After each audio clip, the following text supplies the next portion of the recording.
Et si un agent d'intelligence artificielle pouvait faire plus que simplement penser ou apprendre? Et s'il pouvait rêver?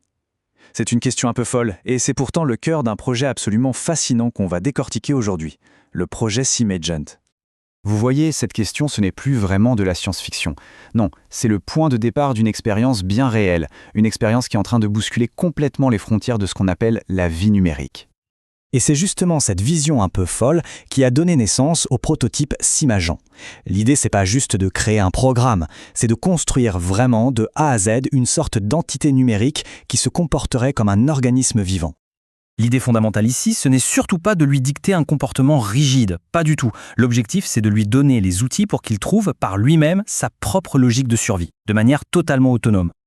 Et quand on regarde ses capacités de base, c'est assez bluffant.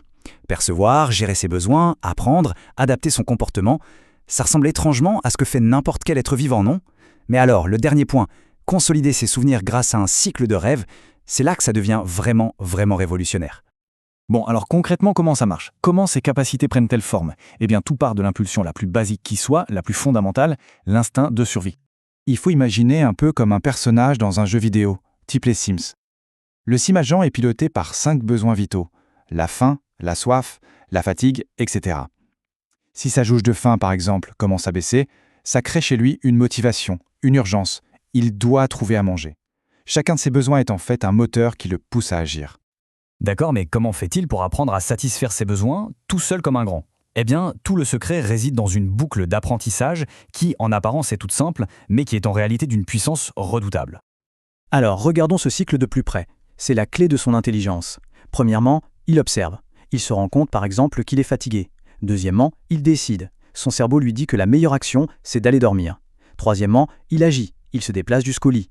Et enfin, quatrièmement, la récompense. Son niveau d'énergie remonte, c'est une sensation positive. Et hop, cette boucle renforce l'idée que fatigue égale aller au lit. C'est de l'apprentissage par renforcement, de l'expérience pure. Et ce qui est vraiment malin avec SimAgent, c'est sa flexibilité. Il y a 2 modes. Soit on le laisse en pilote automatique, et il apprend par lui-même, en toute autonomie, soit un humain peut prendre les manettes pour le guider ou pour tester des situations bien précises. Mais accrochez-vous bien parce que la partie la plus dingue, la plus innovante de tout ce système, elle se met en marche quand l'agent ne fait rien, quand il est inactif. C'est là que la vraie magie opère. Rien que cette phrase, elle change tout. On ne parle plus d'une simple machine qui réagit à des stimuli, non. On parle d'une entité qui a une sorte de vie intérieure, un processus de réflexion qui continue, même quand elle est coupée du monde.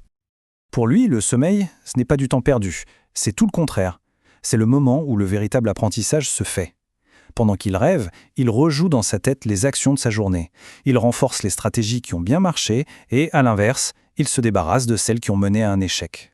C'est comme une séance de débriefing intensive, toutes les nuits.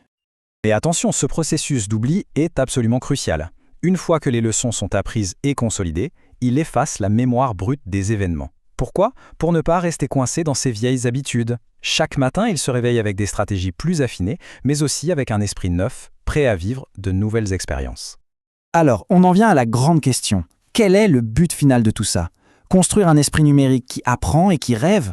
Où est-ce que ça peut bien nous mener? Il faut bien comprendre que le projet va bien au-delà d'un seul agent isolé. SimAgent, en réalité, c'est juste la première brique, la fondation d'un futur écosystème numérique. Un monde entier peuplé d'entités comme lui, capables d'interagir, d'évoluer ensemble, et qui sait, peut-être même de coopérer. Finalement, un projet comme celui-ci nous pousse à nous interroger sur ce que signifie être en vie. Il n'apporte pas de réponse toute faite, bien sûr, mais il nous laisse avec une question vertigineuse, une question profonde et absolument fascinante.